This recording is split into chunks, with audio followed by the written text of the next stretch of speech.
होता है उसे हम क्या नाम देंगे, बिजनेस इंफॉर्मेशन सिस्टम। बहुत अच्छी बात है। और हमने शायद आपको एक बार क्रॉस रेफरेंस कराया था चैप्टर नंबर 4 से, शायद कराया था, नहीं कराया था, कराया था।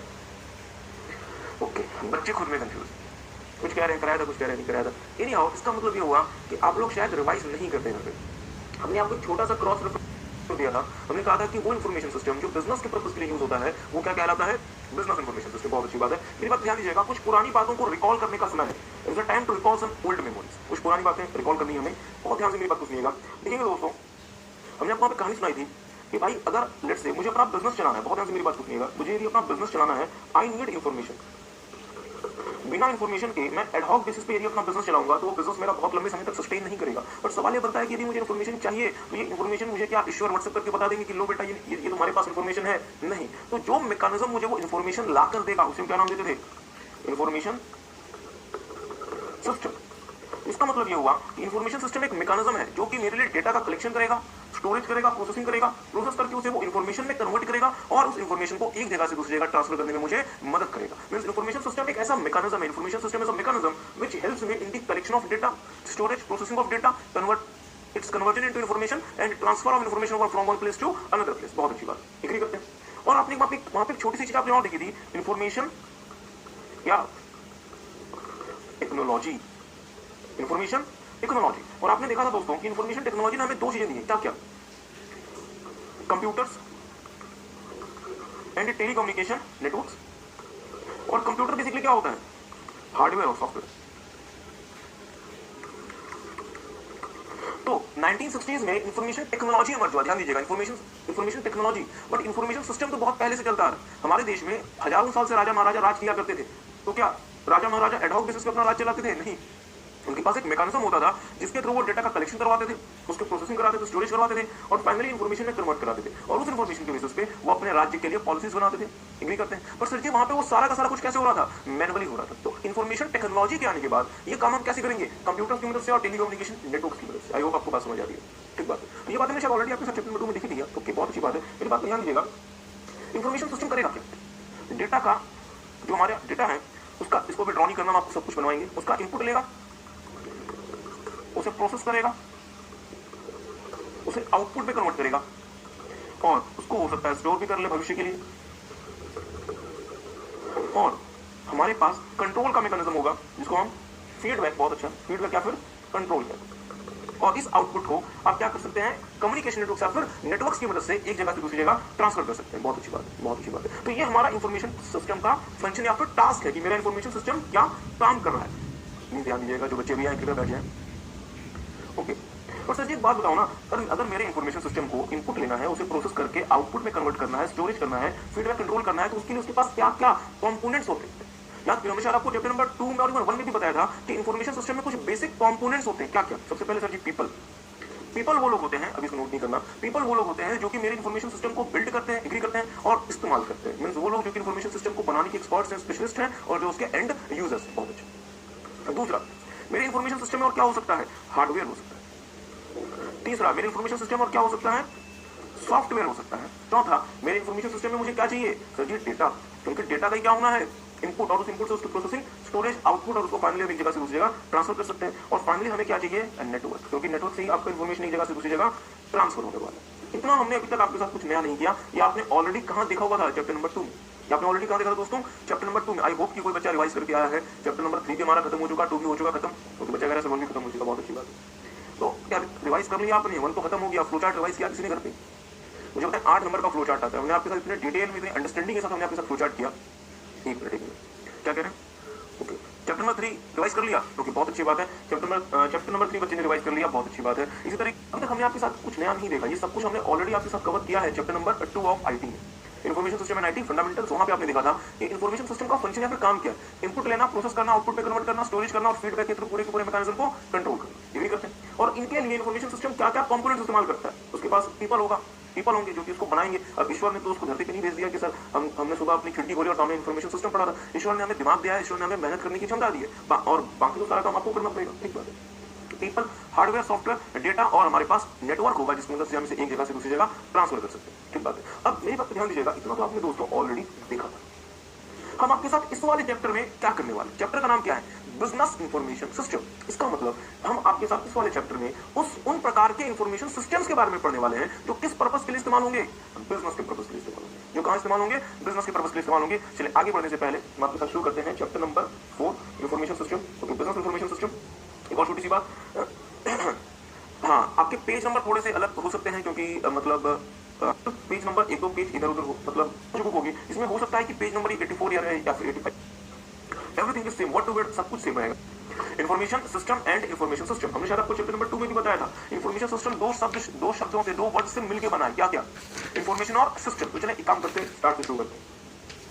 Information is one of the most significant asset which if managed, processed and utilised properly can provide significant competitive advantage to the enterprise. इसमें कोई नई बात नहीं है। इंफॉर्मेशन आज के समय बहुत ज्यादा सिग्निफिकेंट एसेट है किसी भी कंपनी का, और यदि कंपनी सही प्रकार से उसे मैनेज कर पाती है, प्रोसेस कर पाती है और यूटिलाइज कर पाती है तो इसका कंपनी को बहुत बड़ा सिग्निफिकेंट एडवांटेज होगा, कॉम्पिटिटिव एडवांटेज होगा। ठीक है, the right information communicated to the right person at the right time gives strategic edge to the entity। अगर आप सही इंफॉर्मेशन सही व्यक्ति को सही समय पे कम्युनिकेट कर देंगे तो इसका कंपनी को और इसका एंटिटी को बहुत बड़ा एडवांटेज होता है। क्योंकि आपको पता है दोस्तों, किसी भी कंपनी को डिसीजन मेकिंग करनी पड़ती है, प्लान्स बनाने पड़ते हैं, स्ट्रेटेजीज बनानी पड़ती हैं, और इसके लिए मुझे क्या चाहिए? इन्फॉर्मेशन चाहिए। अगर मैं एडहॉक बेसिस पे प्लान्स बनाने लगा, पॉलिसीज बनाने लगा, स्ट्रेटेजीज बनाने लगा तो इसका मेरी कंपनी को नुकसान हो सकता है, बहुत बड़ा डैमेज हो सकता है। हाँ बिल्कुल सही, बचने का ऐसे में पढ़ा था, बहुत अच्छी बात, आपको ऐसे याद है। Okay, decisions made on the basis of sound information helps entity to deal with a difficult situation and ultimately makes the entity successful। तो अगर आप कोई भी डिसीजन लेते हैं और वो डिसीजन अगर आप एडहॉक बेसिस पे ना लेके साउंड इंफॉर्मेशन के बेसिस पे लेते हैं तो वो आपको डिफिकल्ट सिचुएशन से डील करने में मदद करता है और एंटिटी को अल्टीमेटली वो सक्सेसफुल बनाता है। तो यहाँ तक अभी जो आपने देखा ये थोड़ी सी इन्फॉर्मेशन के बारे में हमने आपके साथ क्या किया, डिस्कशन किया। ये सब इन्फॉर्मेशन हमारे लिए क्यों यूजफुल है, why information is useful for. तो आपने क्या देखा, इन्फॉर्मेशन किसी भी कंपनी का एसेट होता है, यदि इसको सही प्रकार से मैनेज किया जाए, प्रोसेस किया जाए, यूटिलाइज किया जाए तो कंपनी को बहुत बड़ा स्ट्रेटेजिक एडवांटेज मिलता है, स्ट्रेटेजिक एज मिलता है ओवर दी कंपीटिटर्स। सही इन्फॉर्मेशन सही व्यक्ति को सही समय पे कम्युनिकेट करने से बिजनेस को बहुत सारे एडवांटेजेस होते हैं। बहुत अच्छे। ओके, तो हमने आपके साथ इन्फॉर्मेशन देखा, अब हम देखते हैं आपके साथ इन्फॉर्मेशन सिस्टम क्या होता है। थोड़ा सा मेरे साथ दिखेगा। Information system is made with two words, information and system. तो इन्फॉर्मेशन प्लस सिस्टम को यदि हम ऐड करते हैं तो हमें क्या मिलेगा? इन्फॉर्मेशन सिस्टम मिलेगा। तो ध्यान से देखिएगा, information is the processed form of data. याद करें, डेटा को यदि आप प्रोसेस कर देते हैं तो वो क्या बनता है? इन्फॉर्मेशन बनता है। Business organisation collects both internal data and external data. Company जो है वो इंटरनल डेटा भी कलेक्ट करती रहती है और एक्सटर्नल डेटा भी कलेक्ट करती रहती है। Okay, information is the processed form of that data which provides,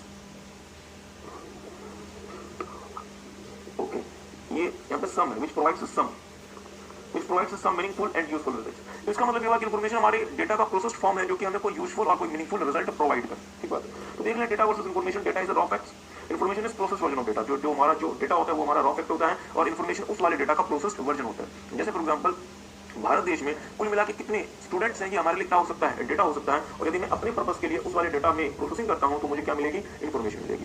ठीक बात है। दूसरा, data is usually meaningless. Data का ऐसा कोई मतलब नहीं होता, बट यदि आप डेटा को प्रोसेस कर देंगे तो आपको क्या मिलेगा? इन्फॉर्मेशन मिलेगा। इन्फॉर्मेशन कन्वेज सम मीनिंग, और जब आप उसे इन्फॉर्मेशन कन्वर्ट कर देंगे तो उसका कोई मतलब निकलेगा। Data is unorganised, information is organised. तो आपका जो डेटा होगा वो अनऑर्गेनाइज्ड होगा और इन्फॉर्मेशन आपका ऑर्गेनाइज्ड होगा। ओके, मेरी बात ध्यान दीजिएगा। आपके साथ सिस्टम भी देखा था। सिस्टम क्या होता है? ग्रुप ऑफ रिलेटेड कंपोनेंट्स जो एक साथ काम करते हैं ताकि कोई मीनिंगफुल ऑब्जेक्टिव अचीव हो सके। जैसे फॉर एग्जांपल भारत देश कैसे चलता है, यहाँ पे बहुत सारे सिस्टम्स, बहुत सारे सब कंपोनेंट्स एक साथ मिलकर काम कर रहे हैं और उनका अल्टीमेट गोल क्या है? किसी चीज को अचीव करना। जैसे फॉर एग्जांपल ट्रैफिक सिस्टम, किसी भी शहर में ट्रैफिक सिस्टम कैसे काम करता है? जब आप बहुत सारे कंपोनेंट्स को एक साथ वर्क करते हैं तो तब जाके आपका ट्रैफिक का जो मतलब पूरा का पूरा जो सिस्टम है वो सही तरीके से काम करता है। चलो वो छोड़ दें, ह्यूमन सिस्टम कैसे काम करते हैं? जब आपकी बॉडी के सारे पार्ट्स, कंपोनेंट्स या फिर सब कंपोनेंट्स सही तरीके से काम करेंगे और आप तो फिर आपका जो ह्यूमन सिस्टम है वो सही तरीके से करेगा।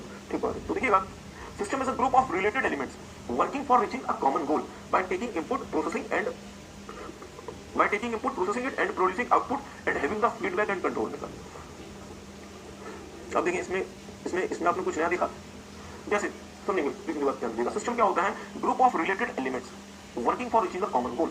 और कॉमन गोल क्या है कि हम डेटा को किसमें कन्वर्ट करेंगे? इन्फॉर्मेशन में। तो आप सबसे पहले डेटा का इनपुट लेंगे, प्रोसेस करेंगे, स्टोर करेंगे, आउटपुट में कन्वर्ट करेंगे और फीडबैक मैकेनिज्म के थ्रू पूरा का पूरा मैकेनिज्म आप उसे कंट्रोल करेंगे। तो एक काम कीजिएगा, अभी थोड़ा सा रुकिएगा, हम इसको नोट भी करवाएंगे, अभी इसको नोट नहीं करना है।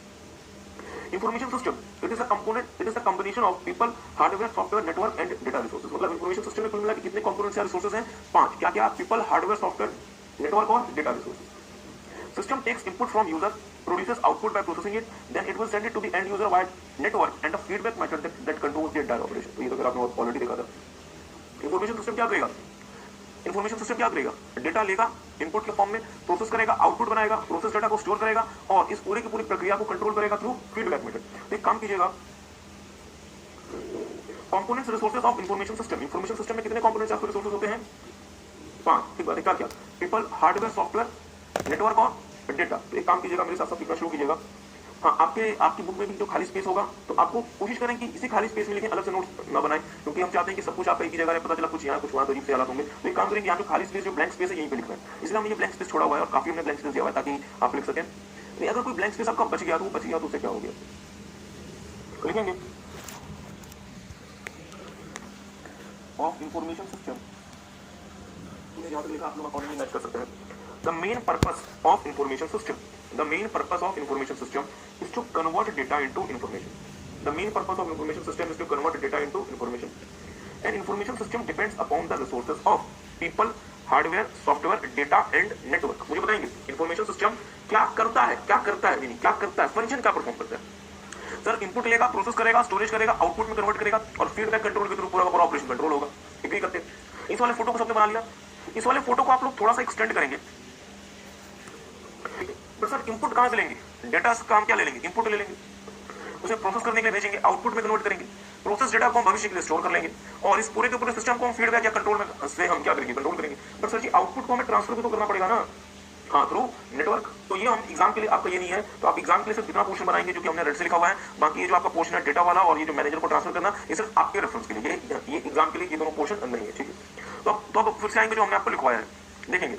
The main purpose of information system is to convert data into information. तो आपने क्या किया? डेटा को इन्फॉर्मेशन में कन्वर्ट किया। ये इनपुट क्या है बेसिकली? डेटा। और ये आउटपुट किसका है? इन्फॉर्मेशन का। An information system depends upon the resources of people, hardware, software, data and network. और ये सब कुछ इनपुट लेना, प्रोसेस करना, आउटपुट में कन्वर्ट करना, स्टोरेज करना, ये इन सब के लिए आपको क्या क्या चाहिए? पीपल चाहिए। पीपल मतलब वो व्यक्ति जो कि इन चीजों को बनाएगा और दूसरा जो इन चीजों को यूज करेगा। दूसरा सर जी हमें डेटा चाहिए। तीसरा हमें हार्डवेयर चाहिए, सॉफ्टवेयर चाहिए। हमें हार्डवेयर और सॉफ्टवेयर क्यों चाहिए? क्योंकि आईटी के आने के बाद हम इंफॉर्मेशन सिस्टम इस फॉर्म में यूज करते हैं, कंप्यूटराइज फॉर्म में यूज करते हैं। Are you guys getting? Okay. तो हमें पीपल चाहिए, हार्डवेयर चाहिए, सॉफ्टवेयर चाहिए, डेटा चाहिए और हमें नेटवर्क रिसोर्सेज चाहिए जिसकी मदद से हम एक जगह से दूसरी जगह अपनी इंफॉर्मेशन को ट्रांसफर कर सकते हैं। ठीक बात है। तो perform input, processing, storage, output and control activities that transforms data into information, into information products like management reports, business reports etcetera. तो आपने क्या किया? डेटा का इनपुट लिया, प्रोसेस किया, आउटपुट में कन्वर्ट किया। ये आउटपुट बेसिकली क्या है? इंफॉर्मेशन है या इंफॉर्मेशन प्रोडक्ट है, जैसे कि कोई बिजनेस के लिए रिपोर्ट आपने जनरेट की, मैनेजमेंट के लिए आपने रिपोर्ट जनरेट की एक्सेट्रा। और फाइनली आपने इस पूरे के पूरे मैकेनिज्म को, आउटपुट को फीडबैक या फिर कंट्रोल से आपने पूरे के पूरे मैकेनिज्म को कंट्रोल किया। आई होप आपको बात समझ आई। ओके,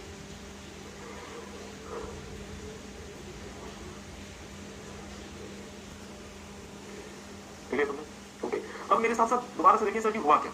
हमने आपके साथ स्टार्ट क्या किया था, अब फिर से यहाँ पे business information system. But business information system क्या है? बेसिकली इंफॉर्मेशन सिस्टम जो बिजनेस पर्पसेस के लिए इस्तेमाल होता है। एग्री करते हैं? बिजनेस इंफॉर्मेशन सिस्टम भी क्या है? इंफॉर्मेशन सिस्टम जो बिजनेस पर्पसेस के लिए इस्तेमाल होता है। अब सवाल ये बनता है कि आपने ऑलरेडी इंफॉर्मेशन सिस्टम देखा हुआ है। इंफॉर्मेशन सिस्टम क्या है दोस्तों? एक ऐसा मैकेनिज्म है जो कि डेटा को कलेक्ट करेगा, स्टोर करेगा, प्रोसेस करेगा, आउटपुट में कन्वर्ट करेगा और फीडबैक के थ्रू पूरे के पूरे मैकेनिज्म को कंट्रोल करेगा। तो इसे हम नाम देते हैं इंफॉर्मेशन सिस्टम के फंक्शंस। और इसके लिए ये 5 कंपोनेंट, ओके, इसके लिए 5 कंपोनेंट या 5 रिसोर्सेज का इस्तेमाल करते हैं। क्या क्या?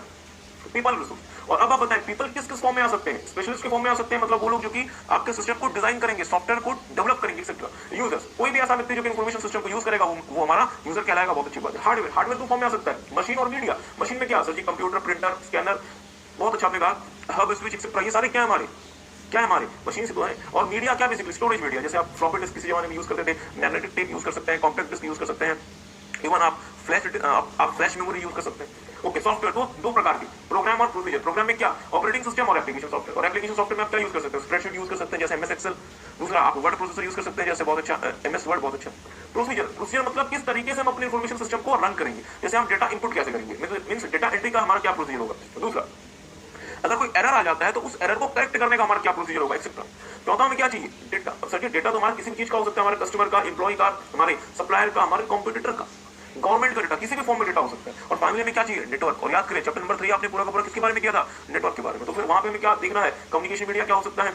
वायर्ड हो सकता है, वायरलेस हो सकता है, कम्युनिकेशन प्रोसेसर हो सकते हैं। याद करें कम्युनिकेशन प्रोसेसर, याद है भूल के NIC, modem, router, hub, switch, gateway etcetera. और फाइनली हम नेटवर्क सिक्योरिटी टूल्स देख सकते हैं जैसे कि intrusion detection system, firewall, anti malware, encryption etcetera. ठीक है, तो ये हमें 5 रिसोर्सेज चाहिए होते हैं दोस्तों इंफॉर्मेशन सिस्टम के, और ये कहलाता है इंफॉर्मेशन सिस्टम के कंपोनेंट्स या फिर resources.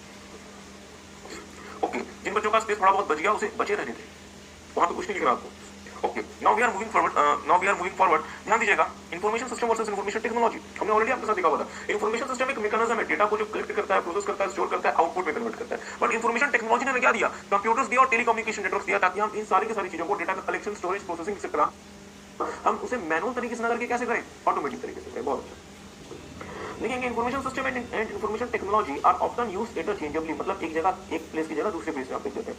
IT is a subset of information system, शायद हमने ये बात आपको चैप्टर नंबर 2 में भी बताई थी। मुझे बताएंगे आईटी का स्कोप ज्यादा बड़ा है या इंफॉर्मेशन सिस्टम का स्कोप ज्यादा बड़ा है? ओके, बच्चे को भी बात से समझना है, फिर से मेरी बात सुनिएगा, मेरी बात पर ध्यान दीजिएगा। आपकी मॉम किचन में सारा का सारा कुछ कर रही होती है। जैसे आपने मॉम को कहा कि मॉम मुझे ना जूस पीना है, मुझे जूस पीना है। मॉम आपके लिए ऑरेंज लेकर आई, उसके छिलके उतारे, पिल किया उसे, और उसे मैनुअली उसे उन्होंने क्रश किया और आपके लिए जूस किया। ठीक बात, आपने क्या किया, आपने उनको जूसर ला के दिया, मतलब आपने उनको क्या लगे दी, टेक्नोलॉजी। तो मुझे बताइए, जूसर का स्कोप ज्यादा बड़ा हो गया या आपकी मॉम के काम करने का स्कोप अभी भी बड़ा है? जूसर तो आपकी मॉम को असिस्ट कर रहा है, बहुत अच्छा। इसका मतलब आपने चैप्टर नंबर 2 रिवाइज किया। जिन्होंने चैप्टर नंबर 2 रिवाइज नहीं किया, दोबारा से बता रहे, ध्यान दीजिएगा। जूसर क्या है, टेक्नोलॉजी है जो कि आपकी मॉम को असिस्ट कर रहा है उस पूरे के पूरे टास्क को परफॉर्म करने के लिए। इसी तरीके से इंफॉर्मेशन टेक्नोलॉजी इंफॉर्मेशन सिस्टम के काम को असिस्ट करता है with the help of computers and telecommunication resources. तो मुझे बताएंगे, अगर ये इंफॉर्मेशन सिस्टम है तो इंफॉर्मेशन टेक्नोलॉजी इसे असिस्ट करता है। तो मुझे बताएं दोस्तों, किसका स्कोप ज्यादा बड़ा है, इंफॉर्मेशन सिस्टम का या इंफॉर्मेशन टेक्नोलॉजी का? कौन किसको हेल्प करता है? इंफॉर्मेशन सिस्टम को मदद करता है इंफॉर्मेशन टेक्नोलॉजी, ताकि इंफॉर्मेशन सिस्टम अपना काम सही ढंग से परफॉर्म कर सके। तो इसलिए इंफॉर्मेशन सिस्टम क्या हो गया, लार्जर हो गया, और इंफॉर्मेशन टेक्नोलॉजी उसको हेल्प करता है, उसका एक पार्ट बन गया। तो इंफॉर्मेशन टेक्नोलॉजी मेरे लिए क्या बन गया, सबसेट ऑफ इंफॉर्मेशन सिस्टम। एक बार इस चीज को देख लेंगे, IT of information technology is a subset of information system. Great advancements in IS happened due to the dramatic development in IT. हमारा जो इंफॉर्मेशन सिस्टम आज इतना एडवांस कैसे हो गया? अगर आप सब कुछ मैनुअली कर रहे होते तो हमारा इंफॉर्मेशन सिस्टम क्या एडवांस हो पाता? नहीं सर, आज हमारा इंफॉर्मेशन सिस्टम इतना एडवांस हो गया, तो उसके पीछे क्या रीजन है? कंप्यूटर्स है और टेलीकम्युनिकेशन एंड नेटवर्क, क्योंकि हमें किसने दिया, IT ने दिया, इंफॉर्मेशन टेक्नोलॉजी ने दिया। ठीक है, देखिए, information system is a collection of, okay, information system is the system of collecting, processing, distributing information through using information technology tools and resources. Information technology is the integration of computers and the telecommunication network for collecting, processing and distributing information. तो आपको ज्यादातर इसमें दिमाग नहीं लगाना, मुद्दे वाली बात सिर्फ तो क्या है, इंफॉर्मेशन सिस्टम एक मैकेनिज्म है जो कि डेटा को कलेक्ट करेगा, स्टोर करेगा, प्रोसेस करेगा, आगे डिस्ट्रीब्यूट करेगा। और आईटी क्या करेगा, आईटी हमें कंप्यूटर्स और टेलीकम्युनिकेशन नेटवर्क देगा, ताकि हम डेटा का कलेक्शन, स्टोरेज, प्रोसेसिंग, आगे उसका डिस्ट्रीब्यूशन सही प्रकार से कर सके, ऑटोमेटिक तरीके से कर सके, जो कि हमें पहले मैनुअल तरीके से करना पड़ता था। बहुत सही बात, ठीक बात है। आई होप आपको बात समझ आई। क्या किसी को बात समझ आ रही है? चले, आई होप कि वीडियो वाले बच्चे भी हमारे साथ साथ हमें सुन रहे हैं। आगे बढ़ेंगे थोड़ा सा, ओके, थोड़ा सा हम आगे बढ़ेंगे। ध्यान दीजिएगा दोस्तों, किसी भी कंपनी के लिए बहुत जरूरी है कि सर हमारे पास एक प्रॉपर मैकेनिज्म रहे जो कि हमें हमारे डिसीजन मेकिंग के लिए मदद करे। मींस हमारे पास क्या रहे, एक इंफॉर्मेशन सिस्टम रहे। बट क्या मेरे पास कोई भी इंफॉर्मेशन सिस्टम मेरे लिए सफिशिएंट है? नहीं, हमारे इंफॉर्मेशन सिस्टम में कुछ कैरेक्टरिस्टिक्स होने चाहिए, कुछ फीचर्स होने चाहिए, तो ही वो बिजनेस के लिए यूजफुल होगा। तो हम आपके साथ वो कैरेक्टरिस्टिक्स या फीचर्स देख रहे हैं जो इंफॉर्मेशन सिस्टम में होने चाहिए, तब जाके आपका इंफॉर्मेशन सिस्टम बिजनेस के लिए यूजफुल रहेगा, बेनिफिशियल रहेगा। तो देखेंगे, pre requisites of effective information system, मतलब एक इंफॉर्मेशन सिस्टम को हम इफेक्टिव तब मानेंगे जब इसमें ये कुछ प्री रिक्विजिट्स या फिर फीचर्स मौजूद है। क्या क्या?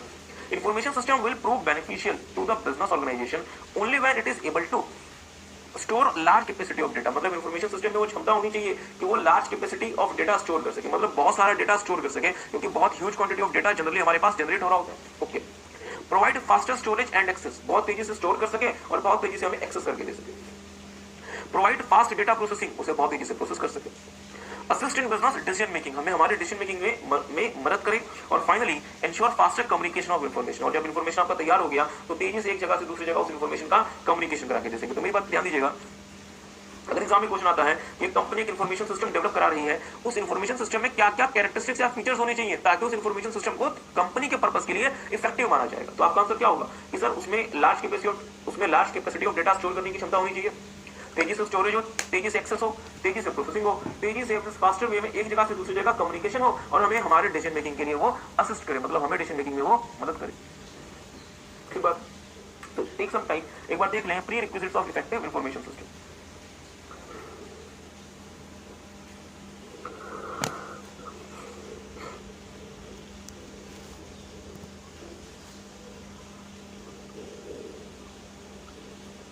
ओके, तो फिर से देखिएगा, ओके, मुझे एक बार जल्दी से रिवाइज कराएंगे।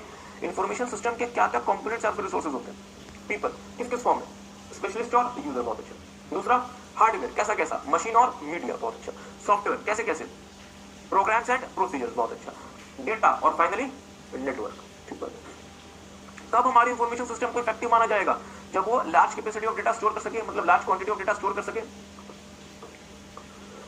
सेकंड, तेजी से डेटा स्टोर कर सके, एक्सेस कर सके, तेजी से डेटा को प्रोसेस कर सके, तेजी से डेटा को एक जगह से दूसरी जगह कम्युनिकेट कर सके, और फाइनली हमें हमारे डिसीजन मेकिंग में असिस्ट कर सके। तो अगर ये फीचर्स या ये कैरेक्टरिस्टिक्स एक इंफॉर्मेशन सिस्टम में है तो ही वो इंफॉर्मेशन सिस्टम हमारे बिजनेस के लिए इफेक्टिव माना जाएगा, अदरवाइज वो हमारे लिए इफेक्टिव नहीं माना जाएगा। Are you guys getting? अब मेरी बात याद दीजिएगा। तो ये तो थी सर जी इंफॉर्मेशन सिस्टम की बात। तो बिजनेस इंफॉर्मेशन सिस्टम क्या होता है? यदि मैं इंफॉर्मेशन सिस्टम को बिजनेस के पर्पस के लिए इंटीग्रेट कर दूं, या यदि मैं अपने बिजनेस में इंफॉर्मेशन सिस्टम को जोड़ दूं, तो उसे हम क्या नाम देंगे? Business information system. मतलब हम क्या करना चाहते हैं कि हम बिजनेस और इंफॉर्मेशन टेक्नोलॉजी को और साथ में लोगों को इंटीग्रेट करना चाहते हैं for the purpose of better decision making. तो उसे हम क्या नाम देंगे? Business information system. ओके, मेरी बात को थोड़ा सा ध्यान दीजिएगा। जैसे मैं एक बिजनेस चलाता हूं, मैं इसका लेट्स से ओनर हूं, मेरे पास एक बिजनेस है, इसको ड्रॉ नहीं करना। अब इस बिजनेस के लिए मुझे डिसीजन लेने पड़ते हैं, प्लान्स बनाने पड़ते हैं, पॉलिसीज बनानी पड़ती है। तो क्या ये सब कुछ मैं एड हॉक बेसिस पे करूंगा? सर जी नहीं, इसको आपको कैसे करना है? प्रॉपर तरीके से इंफॉर्मेशन के साथ। तो मैं क्या करूंगा, मैं इस सारे के सारे काम को अपने बिजनेस के लिए प्लान बनाना, पॉलिसीज बनाना, इन सारे के सारे काम के लिए मुझे क्या चाहिए? इंफॉर्मेशन। अब मैं क्या करूंगा, टेक्नोलॉजी की मदद से उस इंफॉर्मेशन को अपने पास जनरेट करूंगा। तो मैं क्या यूज करूंगा? Information technology. तो मैं बीइंग अ ओनर अपने बिजनेस में क्या यूज करूंगा? इंफॉर्मेशन टेक्नोलॉजी, ताकि मैं बेहतर तरीके से अपने बिजनेस में के लिए इंफॉर्मेशन को जनरेट कर सकूं, आगे कम्युनिकेट कर सकूं, यूज कर सकूं। तो हमने क्या देखा कि जो हमारा बिजनेस इंफॉर्मेशन सिस्टम है दोस्तों, ये तीन चीजों का इंटीग्रेशन है। कंफ्यूज ना हो, इंफॉर्मेशन टेक्नोलॉजी, पीपल और बिजनेस। मतलब इसका ये हुआ कि जब बिजनेस, पीपल और हम आईटी को आपस में जोड़ देते हैं, मीन जब हम इंफॉर्मेशन टेक्नोलॉजी का इस्तेमाल अपने बिजनेस के लिए करना शुरू कर देते हैं, तो उसे आप क्या नाम दीजिएगा? बिजनेस इंफॉर्मेशन सिस्टम का नाम दीजिएगा। ठीक बात है, लेकिन काम करेंगे, टेक सम टाइम, की पढ़ेंगे, लेकिन it may be defined as a system integrating information technology, people and business. BIS brings business functions and information system together, which are useful for making timely and accurate decisions. तो BIS की मदद से हम business को और information system को आपस में इंटीग्रेट कर देंगे, जिसकी मदद से हम टाइमली और एक्यूरेट डिसीजन मेकिंग कर सकते हैं। Okay, so take some time, एक बार आप इसे देख लें।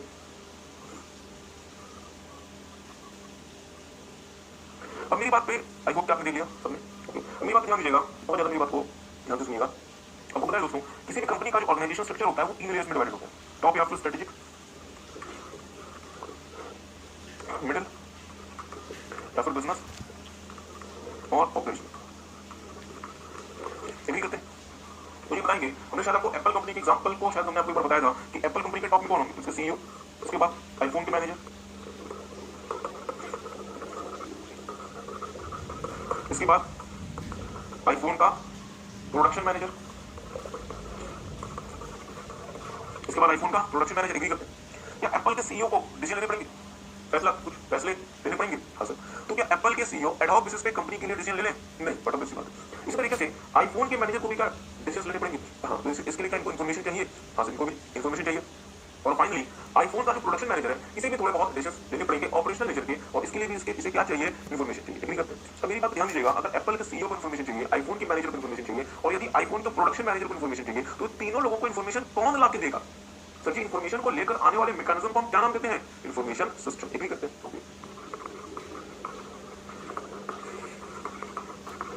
परंतु ये इन्फॉर्मेशन सिस्टम कैसा है जो कि बिजनेस के लिए यूज हो रहा है? तो ये मेरा क्या बन गया? Business information system. मेरा आपसे छोटा सा सवाल है, हमें तीन अलग अलग लेवल्स पे इन्फॉर्मेशन चाहिए, ठीक बात है? तो क्या एक ही इन्फॉर्मेशन सिस्टम सफिशिएंट होगा, या एक ही बिजनेस इन्फॉर्मेशन सिस्टम सफिशिएंट होगा जो कि तीनों लेवल को डील कर ले, या तीनों लेवल की अलग अलग जरूरतों के हिसाब से हमें अलग अलग प्रकार के बिजनेस इन्फॉर्मेशन सिस्टम बनाने पड़ेंगे? तो बात समझिए। ओके, क्या तीनों लेवल्स पे हम एक ही प्रकार के इन्फॉर्मेशन सिस्टम से काम चला सकते हैं, या तीनों लेवल्स की जरूरतों को कंसीडर करते हुए हमें अलग अलग प्रकार के बिजनेस इन्फॉर्मेशन सिस्टम डेवलप करने पड़ेंगे, यूज करने पड़ेंगे? आपको क्या लगता है? तो अलग अलग लेवल्स की रिक्वायरमेंट्स को कंसीडर करते हुए हमें अलग अलग प्रकार की बिजनेस इन्फॉर्मेशन सिस्टम डेवलप करने पड़ेंगे, यूज करने पड़ेंगे। एग्री करते हैं? तो क्या मैं ये कह सकता हूं कि मेरा जो बिजनेस इन्फॉर्मेशन सिस्टम होगा वो सिर्फ एक प्रकार का होगा, या एक से ज्यादा प्रकार के हो सकते हैं? Means my business information system would be only of one type, और it can be of many types. ठीक बात, it can be of many types, क्योंकि एक से अधिक प्रकार के मेरे बिजनेस इन्फॉर्मेशन सिस्टम हो सकते हैं। बहुत सही बात। ठीक बात। अब मेरी बात पर थोड़ा सा ध्यान दीजिएगा दोस्तों। आपको पता होगा एक बात क्या, सर आज की जो हमारी इकोनॉमी है दोस्तों, वो है नॉलेज बेस्ड इकोनॉमी। आज जो हमारा वर्ल्ड है that is the knowledge based economy, या नॉलेज बेस्ड वर्ल्ड। जैसे फॉर एग्जांपल थोड़ा सा एग्जांपल दें। आज के समय में दुनिया की सबसे महंगी कंपनीज को देखिए तो उसमें आती है Google, Microsoft, Apple, Facebook etcetera. और इनमें से कोई भी कंपनी ऐसी नहीं है जो कि माइनिंग कर रही है, मतलब जो कि खनन कर रही है, जो कि कोल प्रोड्यूस कर रही है, जो कि मिनरल प्रोड्यूस कर रही है। ये सारी कंपनीज कैसी है? Knowledge based. ये कंपनीज कैसे काम करती है? नॉलेज की बेसिस पे। ठीक बात है।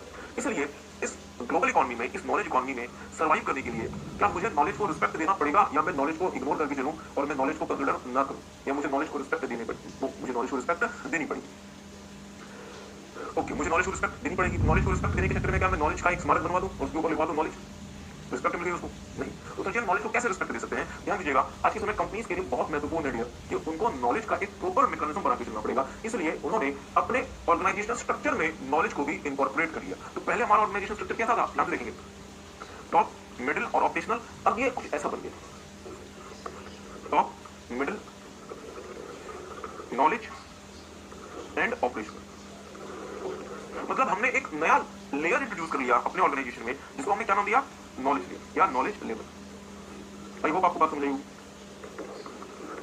इस लेयर को इंट्रोड्यूस करने का बेसिक पर्पस ये है कि अब कंपनी सही प्रकार से, सही तरीके से नॉलेज को डील कर सके, मैनेज कर सके। अदरवाइज क्या होगा? आपका जो नॉलेज है वो आप सही प्रकार से इस्तेमाल नहीं कर पाएंगे, अंडर यूटिलाइज रहेगा और आप इस इकोनॉमी में सर्वाइव नहीं कर पाएंगे। Are you guys ready? तो सर आप कहना क्या चाहते हो? हम आपको ये कहना चाहते हैं दोस्तों कि हमारे पास कुल मिला के कितने लेयर्स बनते हैं हमारे ऑर्गेनाइजेशन में? 4 लेयर्स बनते हैं। तो क्या चारों लेयर्स में इंफॉर्मेशन की रिक्वायरमेंट होगी? बड़ा ऑब्वियस बात है सर जी। तो सिर्फ एक प्रकार का बीआईएस सफिशिएंट होगा, या हमें अलग अलग प्रकार के बीआईएस को यूज करना पड़ेगा अलग अलग लेवल्स की, अलग अलग स्टेजेस की जरूरतों को पूरी करने के लिए? सोच के बताइए। अगर मैं सिर्फ एक प्रकार का बीआईएस यूज करूंगा तो मुझे बताएंगे टॉप लेवल का और ऑपरेशनल लेवल की रिक्वायरमेंट क्या सेम काइंड ऑफ बीआईएस से पूरी हो पाएंगी, या वो बीआईएस बहुत अजीब सा हो जाएगा? सर वो बीआईएस बहुत अजीब सा हो जाएगा, क्योंकि टॉप लेवल के लिए आपको बिल्कुल एक ऐसा बीआईएस डेवलप करना चाहिए। टॉप लेवल के लिए आपको बिल्कुल एक ऐसा बीआईएस डेवलप करना चाहिए जो कि टॉप लेवल की जरूरतों को पूरी करे। ये करते हैं। और इसी तरीके से नॉलेज लेवल के लिए आपको एक ऐसा बीआईएस डेवलप करना चाहिए जो कि नॉलेज लेवल की रिक्वायरमेंट्स पे फोकस करे। ये करते हैं। इसका मतलब ये हुआ कि हमारे पास एक से अधिक प्रकार के बीआईएस। तो हम आपको for the sake of simplicity हम आपको सिर्फ थोड़ी सी बातें बताना चाहते हैं कि हमें इंस्टीट्यूट ने कितने प्रकार की बीआईएस पढ़ने को दी है। इंस्टीट्यूट कहता है कि टॉप लेवल पे जो हम बीआईएस यूज करते हैं ये कहलाता है ईआईएस या फिर ईएसएस। कभी से सुन ले, इंस्टीट्यूट कहता है कि सर जी जो आप टॉप लेवल पे बीआईएस यूज करते हैं, ये कहलाता है ईआईएस या फिर ईएसएस। इसका फुल फॉर्म है एग्जीक्यूटिव इंफॉर्मेशन सिस्टम या फिर executive support system. Okay, middle level पे जो हम बीआईएस यूज करते हैं वो दो प्रकार के बीआईएस यूज करते हैं। एक कहलाता है एमआईएस और दूसरा कहलाता है DSS, management information system and decision support system. Knowledge level पे जो हम बीआईएस यूज करते हैं ये कहलाता है टीएमएस एंड ओएस, और ऑपरेशनल लेवल पे जो हम बीआईएस यूज करते हैं ये कहलाता है एपीएस। तो इसका मतलब क्या हुआ? आपको कुल मिला के कितने प्रकार के बीआईएस पढ़ने हैं चैप्टर नंबर 4 में? सर जी एक ईआईएस हो गया, 2 3 4 5 और 6। ओके, सो आपको चैप्टर नंबर 4 में पढ़ने हैं बिजनेस इंफॉर्मेशन सिस्टम में पढ़ने। आई होप आपको बात समझ आ रही होगी। ओके, तो मेरे साथ साथ थोड़ा सा देखिएगा। Type of business information system. Business information system assist people at 4 different levels in the organisation. मुझे बताएंगे 4 different levels in the organisation. जबकि ऑर्गेनाइजेशन में तो सिर्फ 3 ही लेवल्स होते हैं, टॉप या फिर स्ट्रेटेजिक, मिडिल और ऑपरेशनल। तो सर ये चौथा लेयर कहां से आ गया? चौथा लेवल कहां से आ गया? बहुत अच्छा, नॉलेज लेवल आ गया। क्योंकि आज के समय हमारी इकोनॉमी कैसी है? Knowledge based economy. बहुत अच्छी बात। सो आई होप कि आपको समझ आ रहा होगा कि सर ये 4 लेयर्स या 4 लेवल्स कहां से आ गए। देखिए, स्ट्रेटेजिक लेवल या फिर टॉप लेवल, मैनेजमेंट लेवल या फिर मिडिल लेवल, नॉलेज लेवल और ऑपरेशनल लेवल। तो स्ट्रेटेजिक लेवल में जो लोग होते हैं दोस्तों, here people deal with strategic long term plan, जो कि कंपनी के लिए लॉन्ग टर्म प्लान्स बनाते हैं। ऐसे में आपने इसको और डिटेल में देखा है। It include senior managers, CEO, CFO etcetera, जो कि हमारे टॉप लेवल के एम्प्लॉइज के लोग होते हैं। To assist them executive support system या फिर executive information system are used. तो हम टॉप लेवल या स्ट्रेटेजिक लेवल के लोगों को कैसे असिस्ट करते हैं? With the help of executive information system या एग्जीक्यूटिव सपोर्ट सिस्टम। इसके दो नाम हैं। दूसरा, मैनेजमेंट या फिर middle level. Managers converts goals set by the top management into actionable plans. Management information system and decision support system assist the managers in this level. जैसे for example, मेरी बात पे ध्यान दीजिएगा, जियो के चेयरमैन है मुकेश अंबानी, या इवन जियो कैसे थी, पूरे रिलायंस इंडस्ट्रीज के चेयरमैन है मुकेश अंबानी। ठीक है, वो बोल के गए, मुकेश अंबानी जी ने कह दिया कि सर जियो को अपना प्रॉफिट 4% बढ़ाना है, इस साल जियो को अपना प्रॉफिट 4% बढ़ाना है। तो ये उन्होंने गोल सेट कर दिया कि इस साल हमें जियो का प्रॉफिट 4% बढ़ाना है। ठीक बात है। अब लेट्स से मैं जियो का मैनेजर हूं, तो क्या मैं उनके पास जाऊं और उससे पूछूं कि सर जी 4% प्रॉफिट बढ़ाना तो है, 4% प्रॉफिट कैसे बढ़ाना है हमें वो भी बता दो। अगर मैं उनके पास गया, उनसे ये पूछने लगा कि सर जी 4% प्रॉफिट कैसे बढ़ाना है वो भी बता दो, तो वो मुझे क्या बोलेंगे कि साहब फिर आप तो यहाँ पे why you are here then? अगर मुझे ही बताना है कि 4% प्रॉफिट कैसे बढ़ेगा तो फिर मैंने आपको क्यों? ये तो मेरा काम होगा ना कि मैं देखूं, मैं कंपनी के लिए प्लान्स बनाऊं, मैं अपने जियो के लिए प्लान्स बनाऊं कि सर हम 4% प्रॉफिट कैसे बढ़ा सकते हैं और जो सीईओ ने जो गोल सेट किया है उसको कैसे अचीव कर सकते हैं। एग्री करते हैं? तो मुझे क्या करना पड़ेगा? हो सकता है मुझे नए जियो के प्रोडक्ट्स के मुझे प्रोडक्ट्स लेकर आने पड़ेंगे, जैसे फॉर एग्जांपल जियो फाइबर, या मुझे नए जियो के प्लान्स लाने पड़ेंगे ताकि मैं कंपनी के लिए ज्यादा रेवेन्यू जनरेट कर सकूं। एग्री करते हैं? तो क्या मैं एडहॉक बेसिस पे कंपनी के लिए जियो के लिए पॉलिसीज बना दूं या मुझे इन्फॉर्मेशन चाहिए? सर पार्ट ऑफ दिस बात है, आपको इन्फॉर्मेशन चाहिए। मेरी बात ध्यान दीजिएगा, तो अगर मुझे इन्फॉर्मेशन चाहिए तो मुझे उस इन्फॉर्मेशन को कौन ला के देगा? बीआईएस। पर सचिन कौन सा BIS? MIS, management information system. क्योंकि मैं मिडिल लेवल का मैनेजर हूं और मुझे यदि इन्फॉर्मेशन चाहिए तो वो इन्फॉर्मेशन मुझे कौन ला के देगा? Management information system. और उस मैनेजमेंट इन्फॉर्मेशन सिस्टम से जो मुझे इन्फॉर्मेशन मिली है उसका इस्तेमाल मैं कहां कर सकता हूं? डिसीजन सपोर्ट सिस्टम में। मतलब मैं जो डिसीजंस लूंगा, ओके थोड़ा सा आगे बढ़ गया, एनी हाउ अभी हम चले इन चीजों को कभी नहीं जाते, तो बस आपको अभी फिलहाल ये ध्यान रखना है, ठीक बात है, फिलहाल आपको ये ध्यान रखना है कि मिडिल लेवल पे दो प्रकार के बीआईएस यूज होते हैं, एमआईएस और डीएसएस, मैनेजमेंट इन्फॉर्मेशन सिस्टम और decision support system. Knowledge level बहुत important. This level supports discovery, processing and storage of knowledge and data. Knowledge level पे आप नॉलेज को डिस्कवर करते हैं, प्रोसेस करते हैं, स्टोर करते हैं। Entities must have a sound knowledge and data management system. किसी कंपनी के पास बहुत जरूरी है कि बहुत अच्छा नॉलेज मैनेजमेंट सिस्टम होना चाहिए। In knowledge level, knowledge management system and office automation system आ रही है। तो दो प्रकार के बीआईएस हम नॉलेज लेवल पे यूज करते हैं, केएमएस और OS. Okay, operational level, this level actually carry operations as per the directions of the middle level. तो मिडिल मैनेजर्स ने आपको जो डायरेक्शन दिया उसके हिसाब से आप ऑपरेशंस कैरी करते हैं। Here transaction processing system is used. तो ऑपरेशन लेवल पे हम क्या यूज करते हैं दोस्तों? Transaction processing system. तो टेक सम टाइम, एक बार इसे पढ़ेंगे।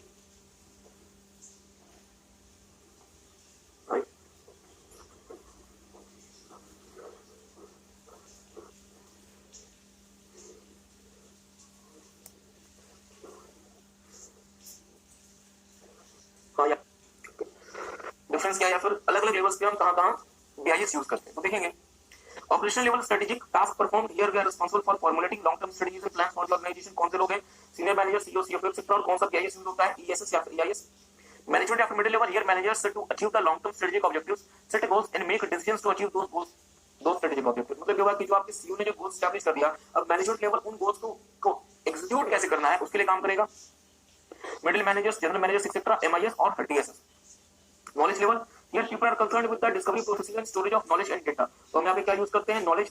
ओके, यहाँ पे कौन से लोग होते हैं? Knowledge and data workers. ये क्या यूज करेंगे? केएमएस और ओएस। और finally operational level, this level actually carries the operation according to the directions of the middle manager. तो मिडिल मैनेजर्स ने जो आपको डायरेक्शन दिया कि सर जी आपको कैसे क्या करना है, उसके अकॉर्डिंग आप क्या करेंगे? ऑपरेशंस परफॉर्म करेंगे। और यहाँ पे ऑपरेशन मैनेजर्स होते हैं और वो क्या यूज करेंगे? टीपीएस या फिर ट्रांजैक्शन प्रोसेसिंग सिस्टम। तो एक काम करेंगे, दोबारा से देख लेंगे। टॉप लेवल पे हम एक प्रकार का बीआईएस यूज करते हैं, उसे क्या नाम देते हैं? ईआईएस या फिर ESS, executive information system, executive support system. बहुत अच्छा। दूसरा, मिडिल लेवल पे हम दो प्रकार की बीआईएस यूज करते हैं, एमआईएस, मैनेजमेंट इन्फॉर्मेशन सिस्टम, और decision support system, DSS. Knowledge level पे हम दो प्रकार के बीआईएस यूज करते हैं, क्या क्या? नॉलेज मैनेजमेंट सिस्टम और ऑफिस ऑटोमेशन सिस्टम। और ऑपरेशनल लेवल पे हम एक प्रकार का बीआईएस यूज करते हैं, ट्रांजैक्शन प्रोसेसिंग सिस्टम। बहुत अच्छी बात है। अब मेरी बात पे बहुत ज्यादा ध्यान दीजिएगा, बहुत ज्यादा ध्यान दीजिएगा। हम आपके साथ एक एक करके से बहुत डिटेल में डिस्कस करेंगे। सबसे पहले हम स्टार्ट करेंगे ट्रांजैक्शन प्रोसेसिंग सिस्टम से। मेरी बात पे दोस्तों बहुत ज्यादा ध्यान दीजिएगा। आपने कंपनी का नाम सुना है Walmart.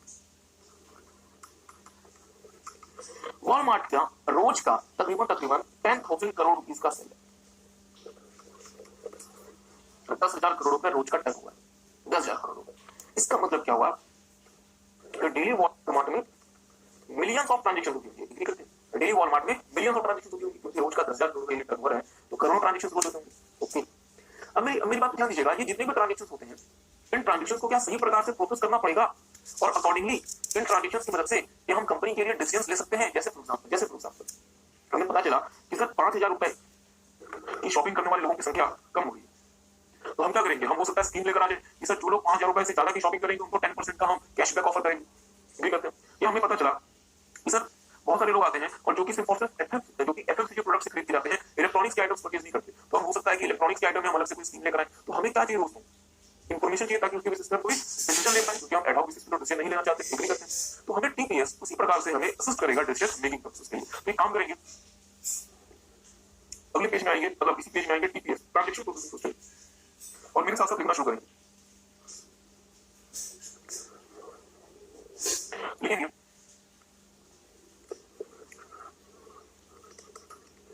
TPS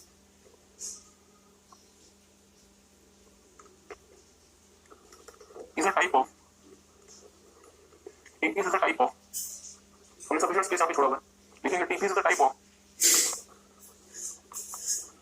business information system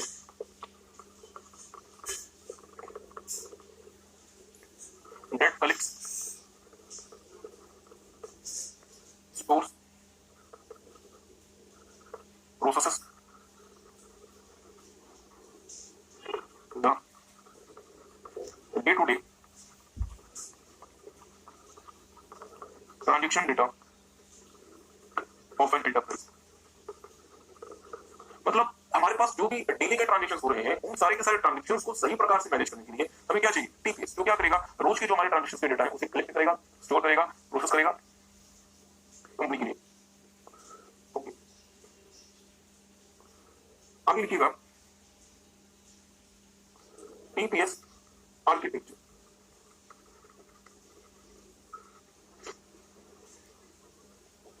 लिखेंगे TPS architecture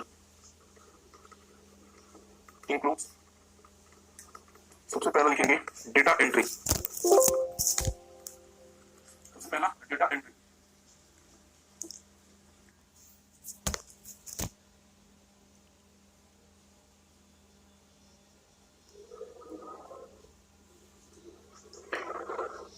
पहले इस वाले डायग्राम को ड्रॉ कर लें। हाँ देख लें, डेटा एंट्री, ट्रांजेक्शन प्रोसेसिंग, और ट्रांजेक्शन प्रोसेसिंग ऑनलाइन बैच भी हो सकती है, ऑनलाइन रियल टाइम भी हो सकती है, और ट्रांजेक्शन को प्रोसेस करके हम डॉक्यूमेंट्स और रिपोर्ट जनरेट करेंगे, और जो हमने ट्रांजेक्शन प्रोसेस किया है उसे हम डेटाबेस में स्टोर कर देंगे, और डेटाबेस के लिए हम प्रॉपर डेटाबेस मेंटेनेंस प्रोसीजर्स लगाएंगे। और फाइनली टीपीएस में हमारी क्षमता होनी चाहिए कि वो हमारी इंक्वायरीज को प्रोसेस कर सके। तो आई होप कि आपने इसे ड्रॉ कर लिया। अब मेरी बात ध्यान दीजिएगा, हुआ क्या? इमेजिन करें आप बिग बाजार में और आपने वहां से कुछ परचेज किया ठीक है, तो आपने कुछ परचेज किया, तो जैसे आप उस वाले सेल्स काउंटर पे जाएंगे जहां पे वो एम्प्लॉय बैठा रहता है, उसके हाथ में एक बारकोड स्कैनर रहता है, आपका प्रोडक्ट वो बारकोड स्कैनर से स्कैन कर रहा है। तो स्कैन कर रहा है, बेसिकली क्या कर रहा है? वो डेटा एंट्री कर रहा है अपने सिस्टम, ताकि उस डेटा को वो क्या कर सके? प्रोसेस कर सके। उसने क्या किया? जो आपने ट्रांजेक्शन किया, परचेज की, उसके डेटा को उसने एंटर किया अपने सिस्टम में। अब इस ट्रांजेक्शन की प्रोसेसिंग होगी। क्या मेरी बात समझते हैं?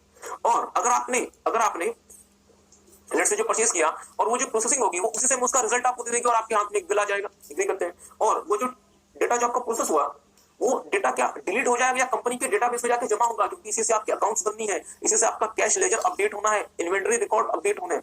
जी बट ऑब्वियस सी बात है, हमारे डेटाबेस में जाके सेव हो जाएगा। तो मेरा आपसे सवाल ये है कि डेटाबेस में जो भी कुछ मैं सेव कर रहा हूँ, कुछ भी जो मैं सेव करता हूँ, कहाँ जाके सेव होता है? डेटाबेस में। तो क्या मैं डेटाबेस को एड हॉक बेसिस पे रखूं? जैसे फॉर एग्जांपल आप लोग जनरली देखते होंगे कि हर आपके रूम में एक ऐसा स्पेस होगा, एक ऐसा प्लेस होगा जहां कुछ भी लाते हैं वहां पे फेंक देते हैं। तो क्या मुझे डेटाबेस को वैसे ही रखना चाहिए कि मैं कुछ भी डेटा लूं और उसको फेंक दूं जैसे मेरा मन करे? अगर मैं ऐसा कर देता हूं तो मुझे बताएंगे जब मैं डेटा को रिट्रीव करना चाहूंगा, एक्सेस करना चाहूंगा, तो मुझे बहुत ज्यादा समय लग जाएगा। एग्री करते हैं? तो मुझे डेटाबेस को क्या करना पड़ेगा?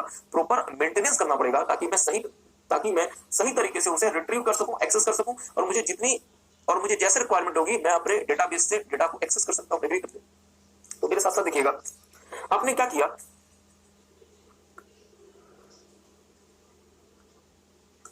आपने सबसे पहले डेटा एंट्री की, आपने डेटा कैप्चर किया होगा, उसको आपने एंटर कर दिया।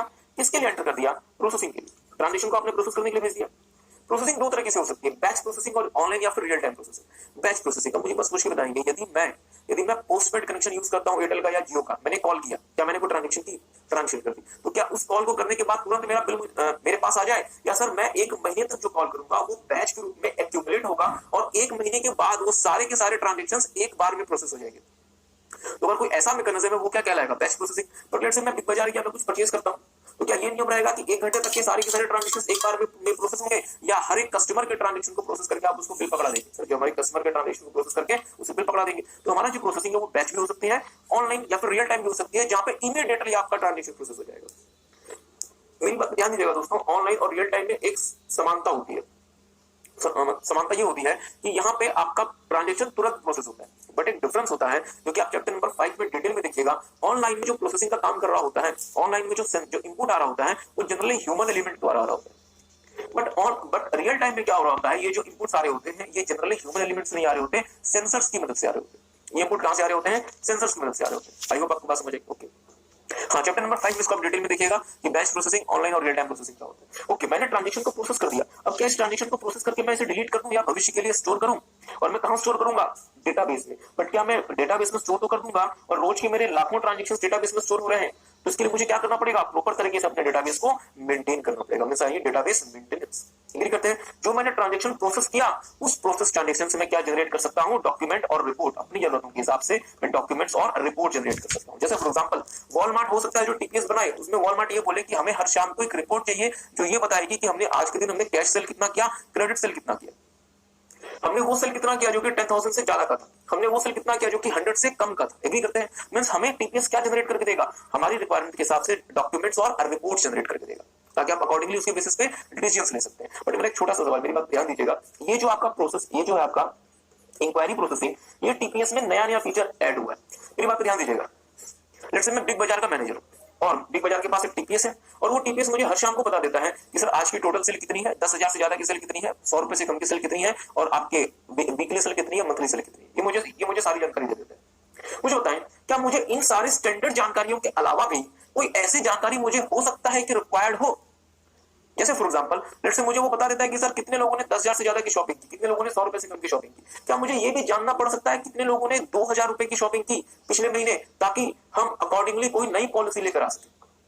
फिर से सुनिएगा, मेरा टीपीएस जो मुझे स्टैंडर्ड रिपोर्ट जनरेट करके देता है, क्या उस स्टैंडर्ड रिपोर्ट के अलावा भी मेरे दिमाग में, मेरे माइंड में कोई ऐसा सवाल हो सकता है जिसका मैं टीपीएस से जवाब चाहता हूं, या जो मुझे वो स्टैंडर्ड रिपोर्ट दे रहा है मुझे उसी से अपना काम चलाना पड़ेगा? ध्यान दीजिएगा, अगर मुझे टीपीएस सिर्फ और सिर्फ स्टैंडर्ड रिपोर्ट दे रहा है, यदि मुझे सिर्फ उससे काम चलाना पड़ता, तो क्या टीपीएस की यूटिलिटी मेरे लिए कम नहीं हो जाती? सच्ची कम हो जाती। इसलिए टीपीएस में एक नया फीचर ऐड कर दिया गया, इंक्वायरी प्रोसेसिंग। वो फीचर आपको अलाउ करता है कि टीपीएस आपको जो रिपोर्ट दे रहा है वो तो देगा ही देगा। अगर आपका सवाल, यदि आपके दिमाग का सवाल उन रिपोर्ट्स में कवर हो गया तो बहुत अच्छी बात है। अगर कवर नहीं हो पाया तो आप अलग से टीपीएस को इंक्वायरी के फॉर्म में अपना सवाल पूछ लो और टीपीएस उसको आपको रिस्पॉन्ड कर देगा, उसका आंसर दे देगा। तो इसको हम क्या नाम देंगे, इंक्वायरी प्रोसेसिंग। तो मेरी बात पे ध्यान दीजिएगा, टीपीएस आर्किटेक्चर में क्या क्या चीजें आई। सबसे पहले डेटा एंट्री, ट्रांजैक्शन प्रोसेसिंग दो तरीके से, बैच और ऑनलाइन रियल टाइम। तीसरा database maintenance, documents and report generation. और फाइनली पांचवा इंक्वायरी प्रोसेसिंग। तो क्या ये फोटो बना पाएंगे एग्जाम में टीपीएस में?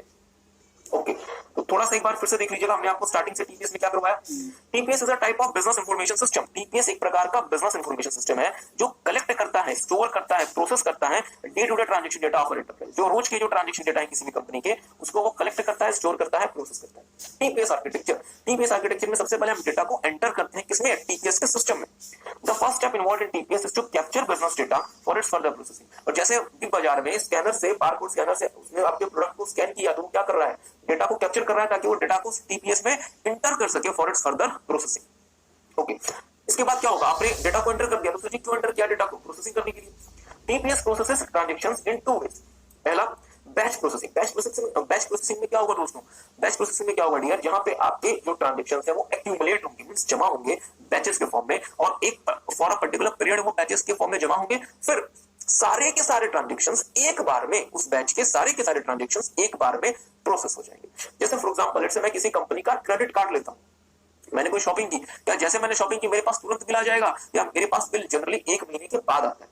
तो कंपनी में क्या होगा, बहुत अच्छा, आपने बिल्कुल सही कहा, कंपनी के पास क्या होगा, 1 महीने तक आपने जितना भी ट्रांजैक्शंस किया वो एक्यूमुलेट होगा। 1 महीने तक आपने जितने भी ट्रांजैक्शंस किए वो सारे के सारे एक्यूमुलेट होंगे, जमा होंगे बैच के फॉर्म में, और 1 महीने के बाद वो सारे के सारे ट्रांजैक्शंस प्रोसेस होंगे और मेरे पास क्रेडिट कार्ड का बिल स्टेटमेंट आ जाएगा। क्या ये बात समझ में? ओके, दूसरा होता है, देखेंगे बैच प्रोसेसिंग, या transaction data are accumulated in batches and all accumulated transactions are processed in one go. मतलब आपने ट्रांजैक्शन डेटा को बैचेस में एक्यूमुलेट किया और सारे के सारे ट्रांजैक्शन डेटा को जो कि आपने उस बैच में एक्यूमुलेट किया है उसको आप एट वन गो, मतलब एक बार में प्रोसेस कर देते हैं।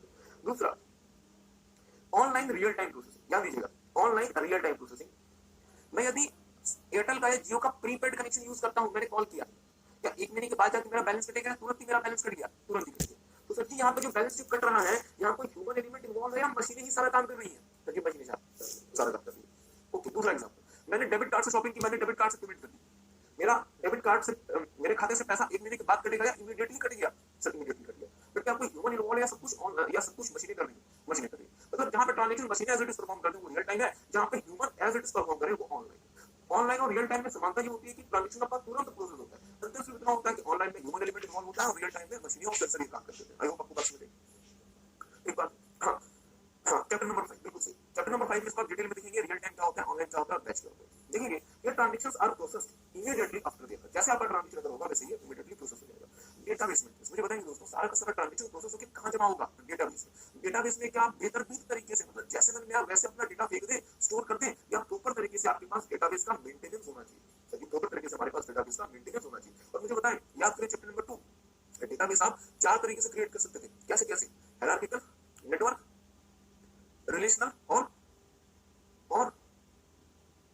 और वीडियो वाले बच्चे बता दें, यहाँ तो हमारे फेस टू फेस वाले बच्चे तो कुछ रिवाइज करके नहीं आए। ओके, ऑब्जेक्ट ओरिएंटेड, ठीक बात है। तो आई होप कि वीडियो वाले बच्चे हमारे साथ इंटरेक्ट कर रहे हैं, तो कृपया आप भी हमारे साथ इंटरेक्ट कीजिएगा। देखिएगा, after transactions are processed, they should be recorded in the database of the organisation and organisation must have proper database maintenance procedure. आपने डेटाबेस में रिकॉर्ड तो कर दिया, इतना सारा ट्रांजेक्शन रोज का डेटाबेस में रिकॉर्ड हो रहा है, पर सर जी उसे एक्सेस भी तो करना है, रिट्रीव भी तो करना है, इसलिए हमें क्या चाहिए? प्रॉपर डेटाबेस मेंटेनेंस प्रोसीजर चाहिए। आगे देखिएगा, documents report generation, TPS processes various types of documents reports as per needs. अपनी जरूरतों के हिसाब से कंपनी अलग अलग प्रकार के टीपीएस रिपोर्ट्स बनवा सकती है। और फैमिली इंक्वायरी प्रोसेसिंग एक नया फीचर टीपीएस में ऐड हुआ है, जो कि other than the standard documents या रिपोर्ट्स जो टीपीएस आपको जनरेट करके देता है, अगर इसके अलावा भी अगर आपकी कोई इंक्वायरी है तो आप उसे टीपीएस के थ्रू प्रोसेस करा सकते हैं। TPS allows users to make inquiry and receive response, तो आप इंक्वायरीज को कर सकते हैं और वहां से रिस्पांस रिसीव कर सकते हैं। ओके, आगे देखिए,